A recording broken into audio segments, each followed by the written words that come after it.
channel. I'm starting a series which is mostly going to be talking about freediving.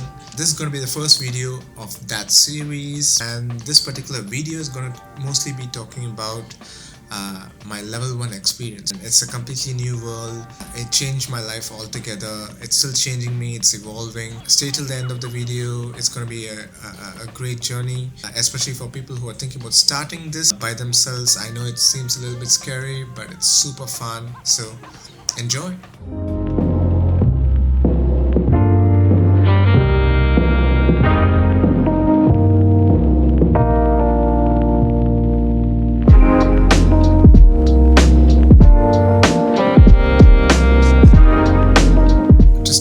Conversation about the freediving experience itself, I have to first begin where it all started. In 2024, I was looking for places to plan my next vacation.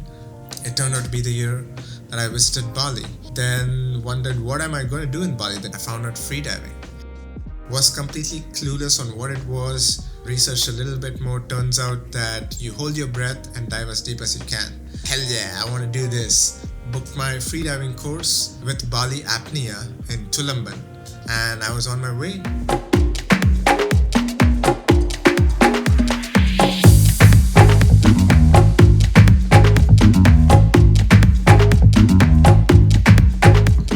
Alright, freediving level 1. Most important thing I would suggest if anyone's considering is you need to be aquatically viable. You need to be relaxed in the water. You need to be okay with being in the water as long as possible. The only thing that I was prepared was with breath holds. I did do a lot of exercises with breath holds. You need to be relaxed in the water at most, and the most important thing, freediving is a lot about relaxation. Do you feel relaxed?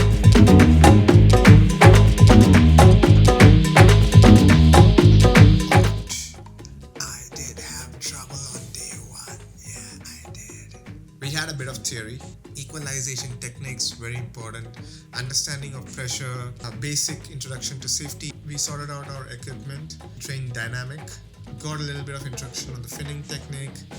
We did our static as well to check how far we can hold our breath. We walked 5 minutes towards the open water, and the water was blue. That's all I can say. I mean, man, it was just beautiful. It was blue skies, fresh air, tropical weather.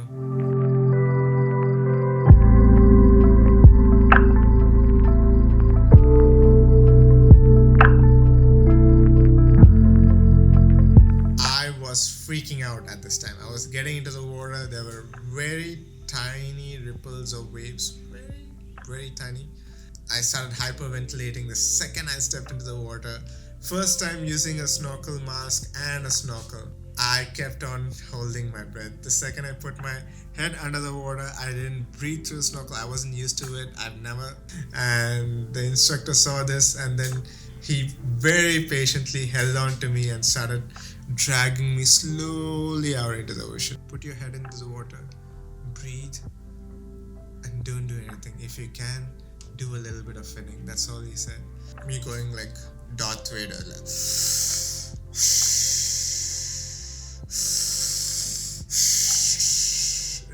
didn't even have the courage to try out equalization. I did probably do 3 meters, 4 meters of free immersion on day 1. Maybe a little bit of duck diving practice, but I was hyperventilating the whole time, freaking out. But second day was another day altogether. Prepared a little extra, did a few push-ups, did a few pull-ups, squats. Didn't help at all. Yeah, nothing, nada, zero, nothing. I did feel a little bit more confident, 1% a day kind of situation. And I was not surprised today about the open water. And things started changing. Suddenly I was more comfortable.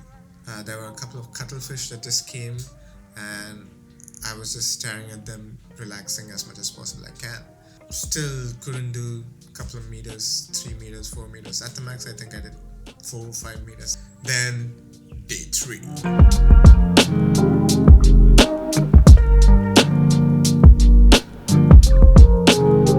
Day their basic requirement, get their certification. Still, I was struggling, man.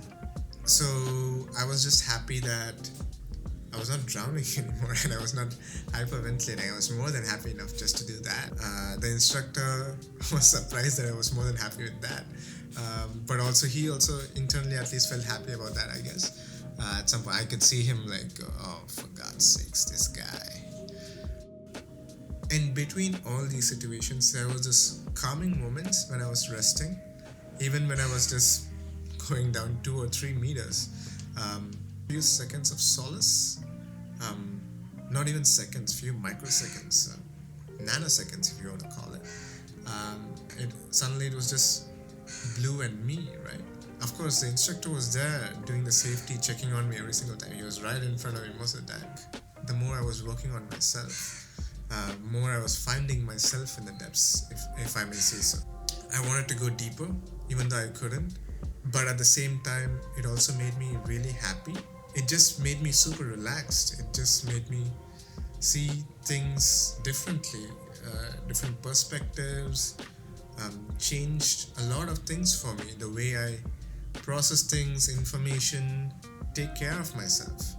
I just came back from doing my level 2 and the instructor over there in Afghanistan, cool place. She said, stop being a bully to yourself, which been getting deeper into it, love the sport still. I think I'm gonna stick with this. I'm gonna go a long way in the years to come. But it's just you. At the same time, you also feel connected to the people around you with the similar interests. Your instructor, people who are diving with you, you feel like they're pushing you, while at the same time there are parts where you think you're working by yourself. You are trying to relax and de-stress as much as possible between each times. A wonderful feeling to work on yourself without fighting it, without having to use force. You're trying to be as gentle as possible. And I think I really connected with the ocean. It's such a beautiful sport, and I think everyone should get into it.